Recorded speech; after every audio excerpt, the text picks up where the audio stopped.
Hello guys, welcome to our education platform Pi Engineers Point में आप सभी लोगों का बहुत बहुत स्वागत है। आप सभी लोगों का वेलकम है। चलिए बेटा, हम लोग बात करने जा रहे हैं फिर से आपका इंजीनियरिंग मैकेनिक्स में। आपके 3 पार्ट हो चुके थे, आज हम हमारा जो होगा फोर्थ पार्ट होगा। ठीक है, तो फोर्थ पार्ट में हम स्टार्ट करने जा रहे हैं। आपकी इक्विलिब्रियम कंडीशंस हो चुकी थी, 3 इक्विलिब्रियम कंडीशंस थी आपके सामने।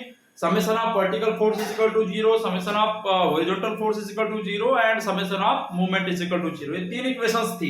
तो कुछ एग्जांपल मैं ले रहा हूं, एग्जांपल से कैसे इंप्लीमेंट करना है इन इक्वेशंस को वो समझेंगे। मैं बहुत छोटे छोटे माइनर एग्जांपल्स ले रहा हूं, है ना। उन एग्जांपल्स को आप समझ जाएंगे तो आप लोगों को इक्विलिब्रियम कंडीशंस कैसे अलाउ करना है, कैसे उन्हें इंप्लीमेंट करना है, वो आप लोगों को समझ में आ जाएगा। देखिएगा एग्जांपल नंबर 1 वेरी इंपॉर्टेंट सब आपका लेक्चर है, आप लोग ध्यान से देखिएगा। एग्जांपल 1 देख रहे हैं आज। एग्जांपल 1 क्या है? ये सिंपल सा सिस्टम है, ध्यान से देखिएगा। जो वीक है, जो कमजोर है, उन लोगों को समझ में आ जाएगा। एक सिस्टम है, एक बॉडी है, इसके ऊपर बहुत सारे फोर्सेस लगे हैं। देखिएगा, इधर लगा है आपका P फोर्स, इधर लगा है आपका 10 किलो न्यूटन, इधर लगा है आपका 20 किलो न्यूटन का लोड। किलो न्यूटन है ना, ये भी P किलो न्यूटन। न्यूटन या किलो न्यूटन आपकी फोर्स की इकाई है या यूनिट है। ठीक है, यहां लगा है आपका 30 किलो न्यूटन, फिर यहां पे लगा है आपका 5 किलो न्यूटन। ये आपके लोड्स लगे हुए हैं।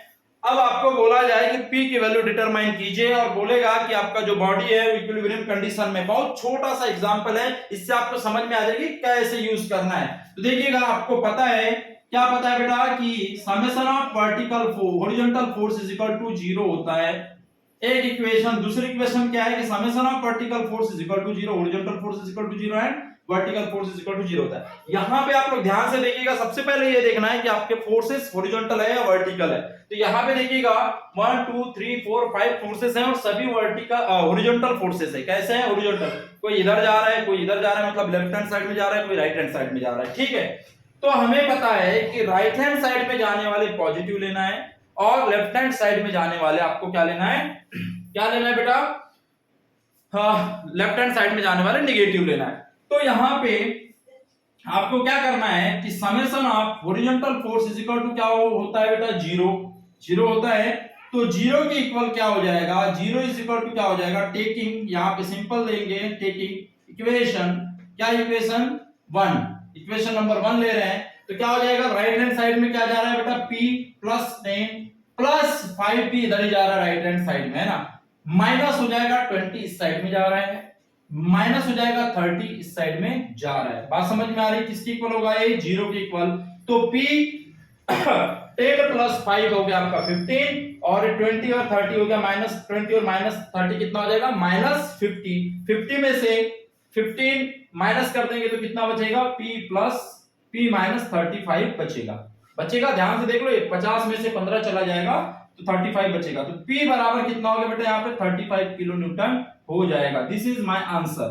P की वैल्यू निकल के आ गई। P कैसे निकालना है? लेकिन ये तभी फॉलो होगा जब आपकी बोला जाए कि आपकी बॉडी कैसी इक्विलिब्रियम में है या बैलेंस कंडीशन में। जब बैलेंस कंडीशन में होगा तभी जाके टोटल फोर्स कैसे होते हैं? 0, चाहे वर्टिकल हो चाहे हॉरिजॉन्टल हो। अंडरस्टैंड? बात समझ में आ रही है? नोट करें।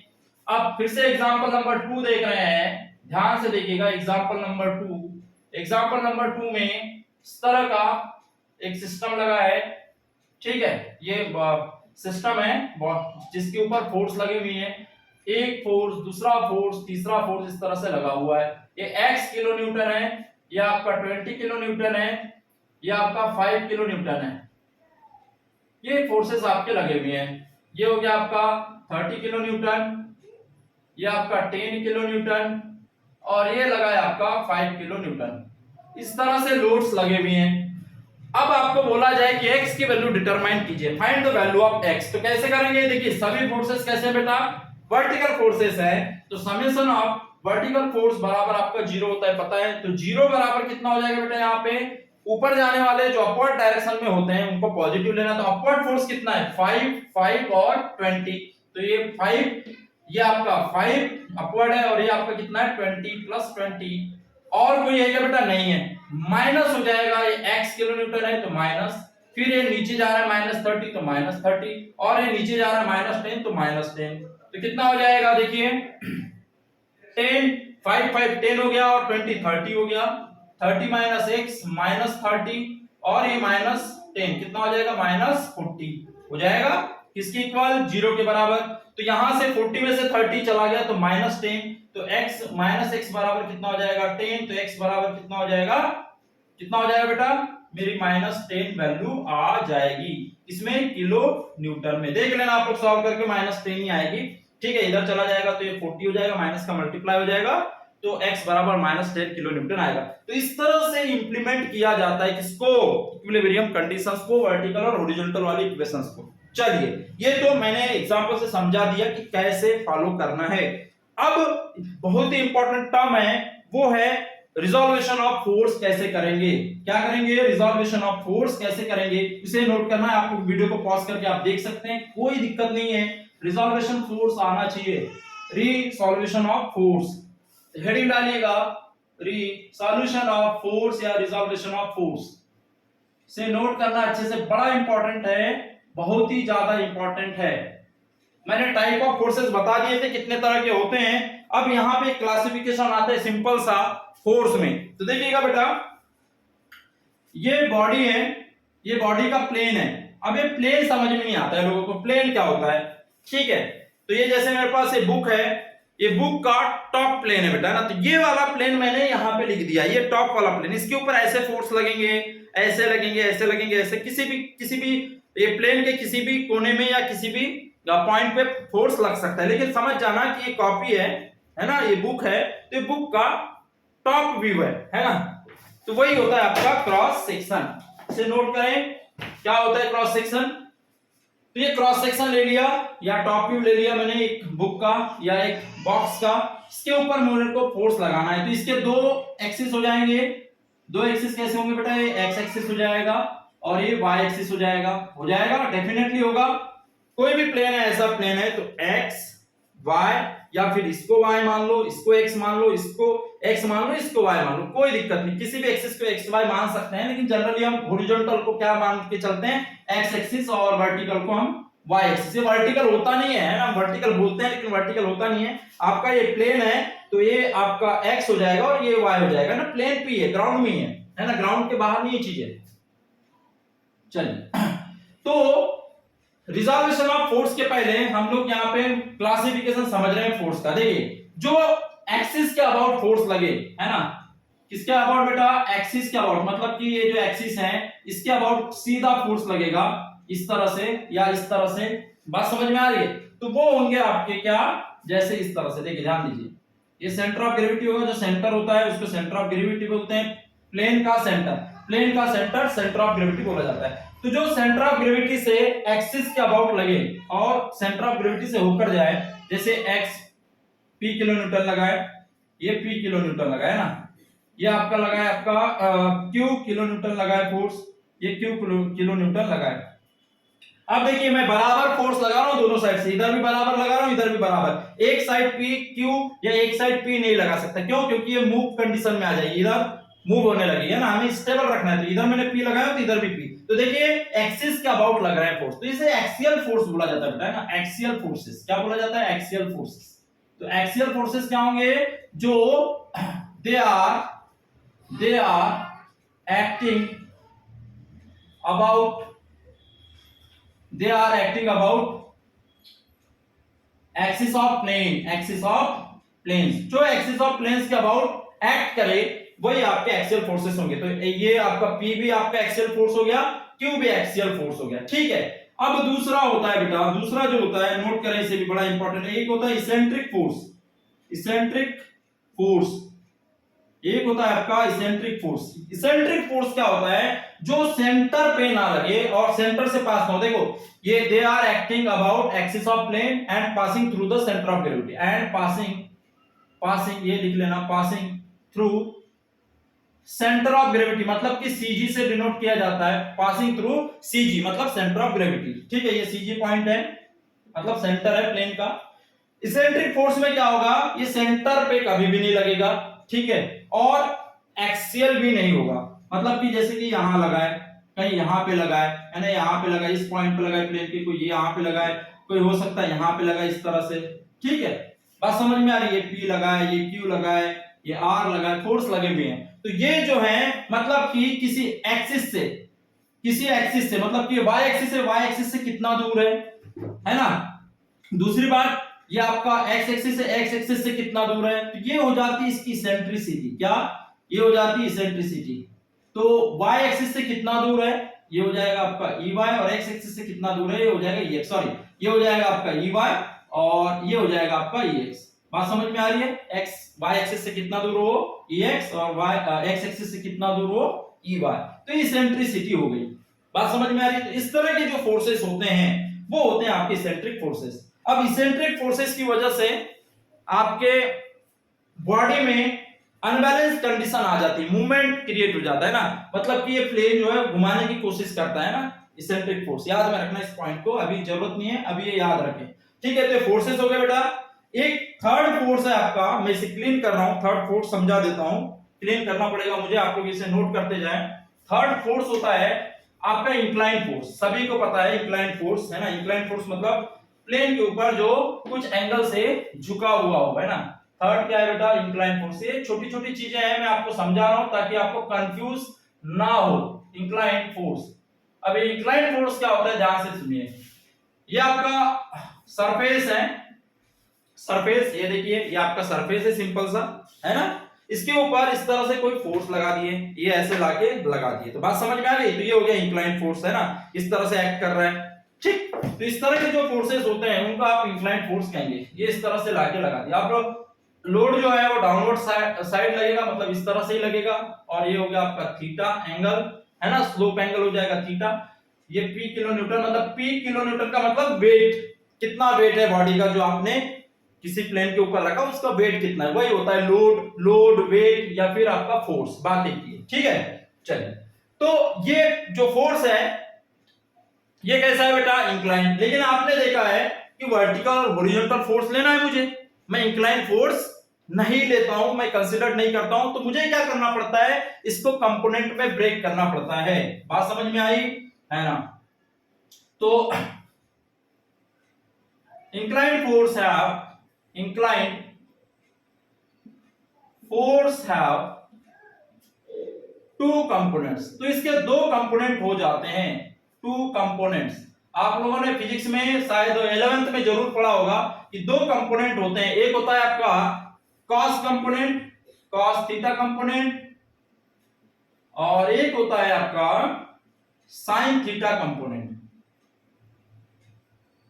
दो कंपोनेंट्स आपके होते हैं, जब भी कोई इंक्लाइन फोर्स हो तो उसके दो कंपोनेंट होते हैं, और कंपोनेंट में जो ब्रेक करने की प्रोसेस होती है बेटा उसे रिसोल्यूशन ऑफ फोर्स बोला जाता है। बात समझ में? मैं इसे क्लीन कर रहा हूं, बहुत ही इंपॉर्टेंट टॉपिक है इंक्लाइन फोर्स का, है ना। तो रिसोल्यूशन ऑफ फोर्स जो है अब स्टार्ट हो रहा है ना। तो देखिएगा, ध्यान से सुनिएगा, है ना। तो रिसोल्यूशन ऑफ फोर्स करना है तो क्या होता है बेटा? breaking inclined force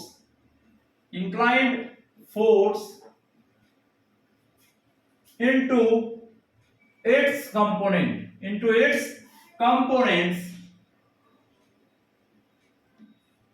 is called resolution of force या resolution of force। इसी को आप resolution of force या resolution of force कहते हैं, ठीक है। मैं प्रोनाउंसिएशन अलग अलग हो सकता है, कोई दिक्कत नहीं। तो ये सिंपल सी डेफिनेशन है रिजोल्यूशन ऑफ फोर्स की, तो आप लोग इसे ध्यान में रखिए, कंपोनेंट में ब्रेक करना है। अब कैसे करेंगे तो ध्यान दीजिएगा, ये सरफेस के ऊपर आपका फोर्स लगा इस तरह से, ये कैसा फोर्स है बेटा? इनकमिंग फोर्स है। कैसा है? इनकमिंग फोर्स है। ध्यान दीजिएगा, इनकमिंग फोर्स है, P किलो न्यूटन इनकमिंग है। बात समझ में आ गई? एंगल किधर बना है वो देखिए, एंगल इधर बना है, जिस प्लेन के साथ एंगल बनता है वही कॉस कंपोनेंट हो जाता है। तो देखिए, इस प्लेन के साथ में एंगल बना रहा है आपका फोर्स, तो ये हो जाएगा कॉस कंपोनेंट। जिसके ऊपर जिस प्लेन के ऊपर फोर्स लगता है वही प्लेन उसके लिए कॉस कंपोनेंट हो जाता है। नोट कर लें इस पॉइंट को, है ना, हिंदी में या इंग्लिश में आप जैसा समझे नोट कर लें कि जिस प्लेन के ऊपर फोर्स लगता है वही प्लेन उसके लिए कॉस कंपोनेंट हो जाता है। बात समझ में आई? तो ये इसको मैं आगे तक बढ़ा दूं। अब ये इनकमिंग फोर्स है तो ये भी इनकमिंग होगा और एक कॉस थीटा कंपोनेंट हो जाएगा। अब इसी प्लेन के ऊपर जिस पॉइंट पे फोर्स लगा है, जिस पॉइंट पे फोर्स लगा है उसी पॉइंट पे इस प्लेन के परपेंडिकुलर आप एक्सिस ड्रॉ कर लेंगे या वर्टिकल कंपोनेंट ड्रॉ कर लेंगे। तो इस तरह से होगा। अब ये इनकमिंग था तो ये भी इनकमिंग होगा और ये हो जाएगा साइन थीटा कंपोनेंट। बात समझ में आ रही है? इस पॉइंट पे आपका फोर्स लगा है, इनकमिंग फोर्स है, तो इनकमिंग कंपोनेंट भी होंगे। बात समझ में आ रही है? कितना है? P है तो इसमें P का मल्टीप्लाई कर दो, इसमें भी P का मल्टीप्लाई कर दो, इसके बाद इसका काम खत्म, इसको भूल जाओ। अब ये हो गया, देखो ये हो गया आपका हॉरिजॉन्टल और ये हो गया वर्टिकल, है ना। तो ये लेफ्ट हैंड साइड में जा रहा है और ये डाउनवर्ड साइड में जा रहा है ना, तो ये नेगेटिव होगा, ये भी नेगेटिव होगा। समझ में आ गई बात? रिजोल्यूशन ऑफ फोर्स और देखते हैं। ये लगा एक P फोर्स, ये एंगल है थीटा, है ना। इस प्लेन के ऊपर फोर्स लगा हुआ है, इसको मुझे रिजॉल्व करना है। तो रिजॉल्व करने के लिए क्या करना पड़ेगा मुझे? जिस प्लेन के ऊपर लगा होता है उसी को आप कॉस कंपोनेंट कहते हैं। तो कॉस कंपोनेंट यही हो जाएगा प्लेन। बात समझ में आ रही है? तो इसको मैं आगे तक बढ़ा दूं। अब ये देखिए आउटगोइंग है, इसको आप क्या बोलेंगे बेटा? Outgoing force. जो बाहर जाता है उसको आउटगोइंग फोर्स। और ये क्या था बेटा? Incoming force. ये था आपका इनकमिंग फोर्स। तो आउटगोइंग और इनकमिंग दो तरह के फोर्स होते हैं। तो इनकमिंग रहा तो तीनों के साइन इनकमिंग, और आउटगोइंग है तो तीनों के साइन आउटगोइंग। अंडरस्टैंड? तो इसको आउटगोइंग दिखा दे, है ना। तो ये क्या हो जाएगा? Cos theta. अब इसी प्लेन के ऊपर जिस पॉइंट पे फोर्स लगा है, ये ए पॉइंट पे फोर्स लगा है, तो इस प्लेन के ऊपर परपेंडिकुलर ऐसा होगा, इस प्लेन के ऊपर। ये इसको नहीं देखना है, इसको भूल जाओ। इस पॉइंट को देखना है और इस प्लेन को देखना है, इसके ऊपर परपेंडिकुलर। तो ये भी आउटगोइंग होगा। ये क्या हो जाएगा बेटा? Sine theta. और ये P है तो यहाँ पे P का मल्टीप्लाई और यहाँ पे भी P का मल्टीप्लाई, तो P cos theta P sin theta. ये हो गए आपके फोर्स के कंपोनेंट। अब इसका काम हो गया खत्म। तो ये हो गया हॉरिजॉन्टल और ये हो गया आपका वर्टिकल कंपोनेंट। तो इस तरह से आपको कंपोनेंट्स में रिजॉल्व करना होता है जो आपके फोर्सेस होते हैं। अभी मैं क्लासिफिकेशन बताते चला जाऊंगा, है ना। इक्विलिब्रियम कंडीशंस बताई, टाइप ऑफ फोर्सेस बताए, अभी फोर्स सिस्टम्स की बात करेंगे इसके आगे, तो वहां पे भी काफी मजा आएगा। तो रिजॉल्यूशन ऑफ फोर्स क्या होता है आपको समझ में आया होगा। एक छोटा सा एग्जांपल और ले लेता हूं, उसके बाद में आपको रिजॉल्यूशन ऑफ फोर्स अच्छे से बेहतरीन तरीके से समझ में आ जाएगा कि कैसे हम सॉल्व करते हैं जब भी इंक्लाइन फोर्स आपके सिस्टम में लगाओ। तो ध्यान दीजिएगा, एक साथ एक से ज्यादा मैं मेंबर्स ले रहा हूं, ये फोर्सेस ले रहा हूं। ये कोई बॉडी है ना, इसके ऊपर एक फोर्स ऐसा लगा है, एक फोर्स ऐसा लगा है, ठीक है। ये आपका 5 किलो न्यूटन है, ये आपका 3 किलो न्यूटन है, यहाँ पे और एक लगा है, ये 10 किलो न्यूटन है, ये आपका 60 डिग्री है, ये आपका 30 डिग्री है और ये आपका 120 डिग्री है। इस तरह से एंगल्स है, इन सबको रिजॉल्व करना है, सभी एक ही प्लेन में। ये जिस पॉइंट पे लगा होता है उसको ए मान लीजिए, ये वाला इस पॉइंट पे लगा है तो इसको बी मान लीजिए, इसको सी पॉइंट पे लगा है तो इसको सी मान लीजिए। एक फोर्स को पकड़ो, ये पकड़िए, जिस प्लेन के ऊपर लगा होता है वही कॉस कंपोनेंट होता है ना। तो देखिए ये फोर्स इंक्लाइंड है 60 डिग्री के साथ, इस प्लेन के साथ, तो इधर जाएगा कंपोनेंट, है ना, इधर एक कंपोनेंट जाएगा, तो ये क्या हो जाएगा बेटा? cos 60 डिग्री, थीटा नहीं 60 डिग्री है तो 60 डिग्री कितना लोड लगा है? 5। इस प्लेन के ऊपर परपेंडिकुलर ऐसा होगा, परपेंडिकुलर बना दिया। ये आउटगोइंग है तो ये भी आउटगोइंग है ना, और ये आपका ये भी आउटगोइंग। मैंने बताया आउटगोइंग फोर्स हो तो आउटगोइंग भी साइन होंगे, है ना, इसी पॉइंट पे। तो ये कितना हो जाएगा बेटा? Sign 60 degree. 5 है तो 5 का मल्टीप्लाई। अब एक चीज आप लोग नोट कर रहे होंगे कि जो कंपोनेंट होता है, ये जो फोर्स होता है इन दोनों कंपोनेंट के बीच में ही आता है। ये भी बात आप लोग ध्यान में रखना है कि ये जो फोर्स होता है जो एक्ट कर रहा है इस पॉइंट के ऊपर, इन दो कंपोनेंट के बीच में आना चाहिए। इन दोनों कंपोनेंट का ये रिजल्टेंट होता है। ये जो फोर्स है इन दोनों कंपोनेंट का रिजल्टेंट होता है, याद में रखना इस पॉइंट को, ठीक है। तो ये हो गया आपका रिजल्ट, इसका काम हो गया खत्म, इसको आप भूल जाओ, बस ये और ये चलेगा। अब इस पे आते हैं बेटा, ध्यान दीजिएगा, इस पे आते हैं। तो ये देखिए ये इधर लगा हुआ है, कितना डिग्री है ये 120 डिग्री है, बात समझ में आ रही है। 120 डिग्री है तो ये वाला एंगल कितना हो जाएगा, लाइन का एंगल होता है कितना 180 डिग्री, 180 डिग्री में से 120 डिग्री घटा दूंगा तो ये वाला एंगल कितना मिल जाएगा 60 डिग्री मिल जाएगा, मिल जाएगा। तो इसको आप भूल जाओ, अब मुझे 60 डिग्री लेना है, 90 डिग्री से कम लोगे तो आसानी होगी।